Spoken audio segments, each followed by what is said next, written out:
Hi, this is Chris from the Stephanie Miller Show. Please enjoy this exclusive clip from Political Voices Network. Look, it's Noel Casler, the person. Hi, Noel. Hi. Hi, Stephanie. We were talking about how great it was that Biden went right at the age thing at the White House Correspondents' Dinner. I loved his. He referenced Rupert Murdoch, who is 92, and said, "How could I dislike a guy who makes me look like Harry Styles?" Funny. But the serious party said the free press is a pillar, maybe the pillar of a free society, not the enemy.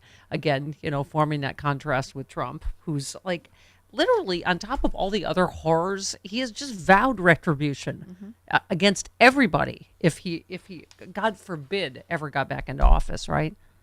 Absolutely. That's all you'll get. If he gets reelected, God forbid, it'll just be a resentment tour because nobody holds on to a grudge like Donald Trump. That guy gets mad at somebody in the 80s. He's still telling you about it in 2010. That's the way he's wired. That's resentment. That's part of the addictive personality, and the sort of character defects that he's never dealt with.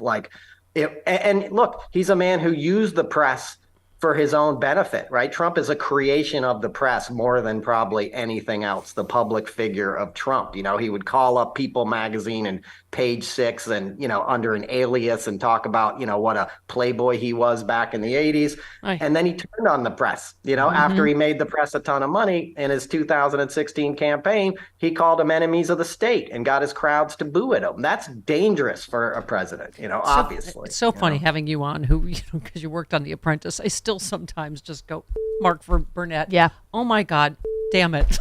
Right. Created this whole myth of the successful businessman, which, as you know, is just a complete lie from the get-go.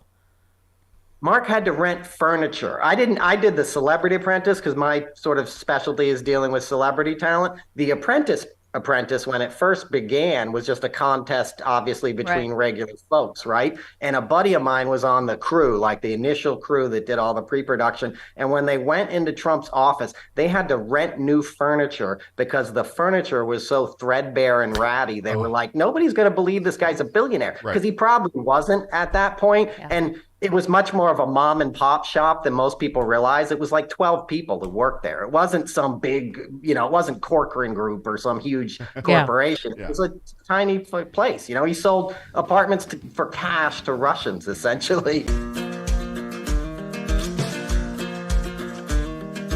Republicans say they won't cut Social Security, Medicare, or Medicaid. But can honest, hard-working middle-class Americans really believe what these politicians say?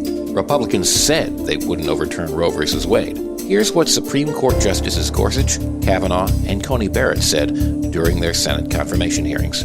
Roe v. Wade. It is a precedent of the United States Supreme Court. A good judge will consider it as precedent of the United States Supreme Court. Roe v. Wade. It's settled as a precedent of the Supreme Court. Roe is not a super precedent, but that doesn't mean that Roe should be overruled. Well, we saw how that turned out. They played us for fools. Tell your elected officials to keep their hands off of our Social Security and health care benefits.